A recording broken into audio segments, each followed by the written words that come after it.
pas le cas. Non, il y a deux cas. Un cas qui s'appelle le contrôle judiciaire, un cas qui s'appelle le contrôle administratif. Le contrôle judiciaire, c'est si je suspecte quelqu'un d'avoir commis une infraction ou qui va commettre une infraction, j'ai le droit d'aller l'interpeller, de le contrôler son identité et de faire une palpation de sécurité. Personne n'envisage interdire où que ce soit ce genre de contrôle. Si je vois quelqu'un avec un couteau dans la rue en train de courir, évidemment que je peux aller l'interpeller. Donc c'est pas du tout le débat de ces contrôles-là. La question, c'est les contrôles administratifs. Qu'est-ce que c'est un contrôle administratif? C'est effectivement le procureur sur réquisition, c'est-à-dire à l'initiative du procureur, qui dit dans telle zone, pendant un temps donné, pour une infraction donnée, on a le droit de contrôler cette fois de manière aléatoire les populations. Par exemple, je sais que dans tel quartier, il y a potentiellement du trafic de stupéfiants, donc mercredi entre 9h et 19h, les policiers, vous contrôlez à peu près qui vous voulez, comme vous voulez. D'accord? Ça, c'est utile.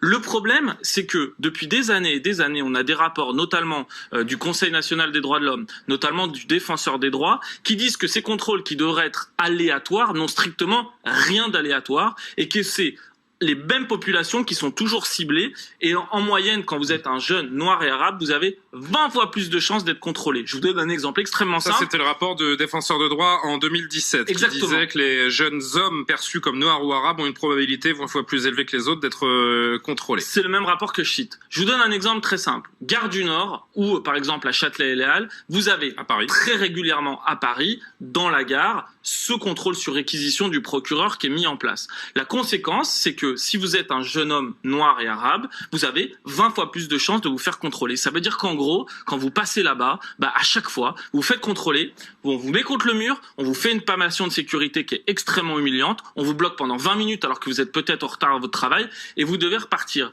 La proposition est la suivante, c'est que à cause de ça, il y a une certaine population qui se sent ciblée, que ça crée des tensions et des problèmes avec la police. L'idée est de dire, par exemple, à Gare du Nord, pendant un certain temps, arrêtons ces contrôles. Voyons voir ce qui se passe. Est-ce qu'il y aura beaucoup plus d'infractions? Est-ce qu'au contraire, ça va un petit peu apaiser les choses? Est-ce qu'on aura moins de violence avec les policiers? Comment ça apaiserait quoi que ce soit?